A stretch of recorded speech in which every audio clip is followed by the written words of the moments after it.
পৃথিবীতে মানুষ চেনা কঠিন। দূরে থাকা মানুষ পাশে থাকে, আবার হাতে হাত রেখেও বিশ্বাস ভাঙে। মানুষ গভীর ভালোবাসাও গোপন রাখে, আবার প্রতারণার ইচ্ছা নিয়েও অকপটে বলে দেয়, আমি তোমাকে ভালোবাসি। মানুষ থাকবো বলেও হারিয়ে যায়, আবার কেউ চলে যাচ্ছে বলেও বারবার পিছু ফিরে তাকায়।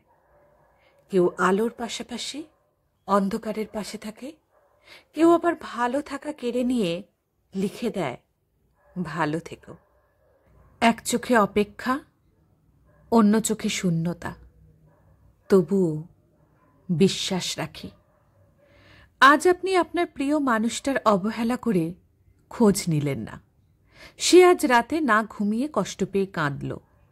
আপনি তাকে যতই ভালোবাসুন না কেন, তার এই কান্নায় আপনি এক ধরনের ভালো লাগা অনুভব করবেন। পরের দিনও আপনি তাই করলেন। আবার সেই খেয়ালিপানা।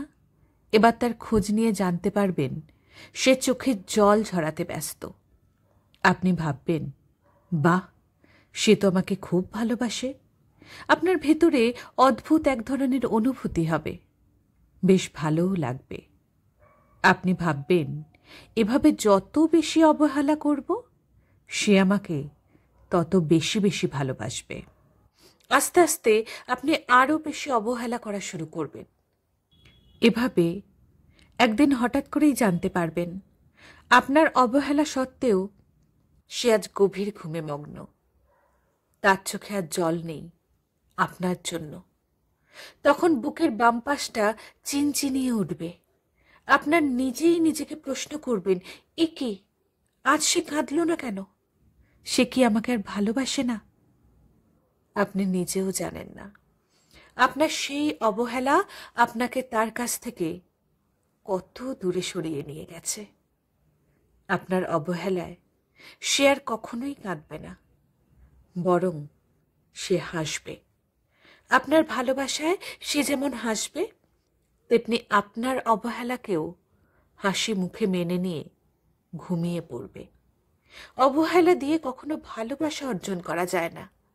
যেটা করা যায় তা হলো সম্পর্কের মাঝে একটি নিখুঁত ছেদ। ভালোবাসা অর্জন করতে হয় ভালোবাসা দিয়ে। অবহেলা বড়ই খারাপ জিনিস। শুধু মানুষ কেন, কেউই এটি সহ্য করতে পারে না। বাড়ির উঠোনে সারাদিন পড়ে থাকা যে কুকুরটি আপনার পায়ে মাথা ঘাসায়, দিনভর অবহেলা করে দেখুন, দেখবেন দুদিন পর সে কুকুরটিও নিরুদ্দেশ হয়ে যাবে আপনার উঠোন থেকে।